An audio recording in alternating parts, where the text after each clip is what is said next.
जो नेता कहते हैं कि हम मंदिर बनवाए हैं, ये राम को लाएंगे, इनकी औकात है। जैसे कि दलाली के चक्कर में पूरे देश को गुमराह किए हुए, उनको जैसे जानवर लादा जा रहा था गाड़ियों में। अरे नमस्कार दोस्तों, मैं हूं अक्षय और आप देख रहे हैं नेशनल संवाद।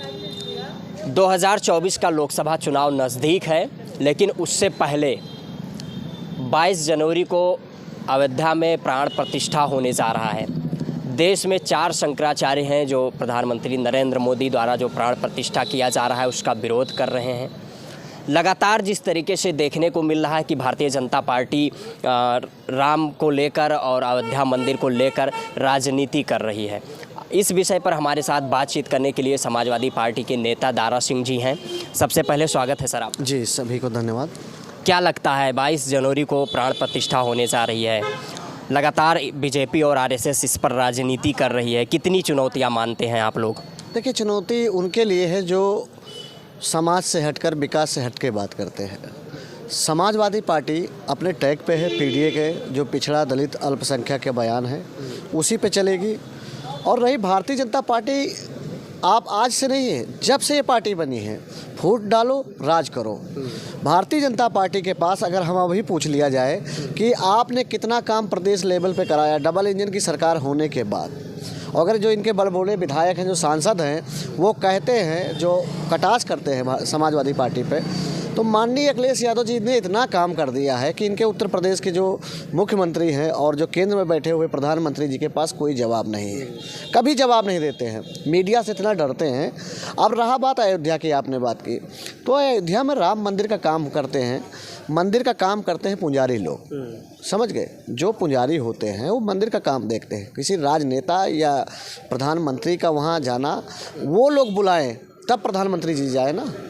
यहाँ तो ये उल्टा कर रहे हैं। जो सन्यासी हैं, जो आज तक वहाँ पे लड़े, खून बहाया जो लोग, उनका कहीं नाम और निशान नहीं।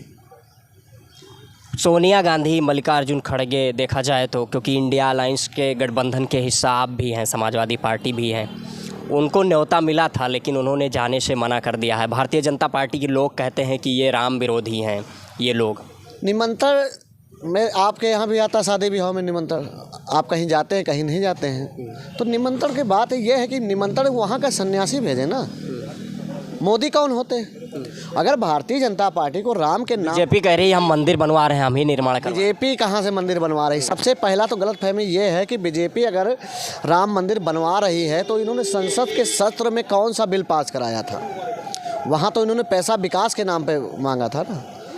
चाहे पशुपालन हो या बिजली विभाग हो या पीडब्ल्यूडी हो, इनके नाम से पैसा वहाँ पे पास कराते हैं ना, मंदिर के नाम पे तो पैसा पास नहीं कराया। तो और जो ये चुनाव लड़े थे, चुनाव में भी कहीं मंदिर का नाम नहीं लिया इन्होंने, तो विकास, शिक्षा, रोजगार की बात कही थी ना। तो भारतीय जनता पार्टी ये पहले बताए, क्या जो नरेंद्र मोदी हैं अपने बाप के यहाँ से पैसा लेके आए, या भाजपा के जो नेता कहते हैं कि हम मंदिर बनवाए हैं, ये राम को लाएंगे, इनकी औकात है? जो देखिए, सबकी आस्था अपने अपने में होती है। कोई अपने माँ बाप को पूजता है, कोई मंदिर में जाके पूजा करता है, कोई घर पे पूजा कर लेता है, कोई संविधान की पूजा करता है। हम किसी को ज़बरदस्ती नहीं कर सकते हैं। संविधान लोकतंत्र में ये लिखा हुआ है साफ साफ कि हम किसी भी धर्म का विरोध नहीं करते हैं। लेकिन क्या लगता है 2024 में बीजेपी जिस तरीके से हिंदुत्व की राजनीति कर रही है, सांप्रदायिकरण कर रही है, और लगातार जिस तरीके से देखा जाए देश में जो बेरोजगारी है, महंगाई है, सारे मुद्दे गायब हैं, ये मुद्दा कहाँ तक आप लोग बनाने में सफल होंगे? चुनौतियाँ कितनी मानते हैं 24? आपको एक बात बता दें, आप देखते होंगे, युवा हैं आप, कोई फिल्म आती है तो वो पिक्चर हॉल में बहुत चलती है, इतना चलने लगती है, उसके आगे कई पिक्चरें फ्लॉप हो जाती है। भारतीय जनता पार्टी की फिल्म 2014 में रिलीज़ हुई थी, जो 2024 में एकदम से मतलब ख़त्म होने वाली, समाप्त होने वाली है। तो ये एक्सपायरी डेट आ चुकी है इनकी। जनता को भी पता चल चुका है कि हम अपने बच्चे को जब पढ़ाएंगे, जब लिखाएंगे, तब हमको नौकरी मिलेगा। आप बिहार में देख लीजिए कौन नौकरी पा रहा है, पढ़ा लिखा युवा पा रहा है ना। वहाँ तो कोई कांवर ले जाकर जो जागरण में जा रहे थे उनको नहीं मिली है, उनको मिली है जिनकी डिग्रियाँ अच्छी थी, जिन्होंने पढ़ाई पे विश्वास किया, जिन्होंने स्कूल गए, कॉलेज गए, विद्यालय गए, तो उनको नौकरी मिलती है।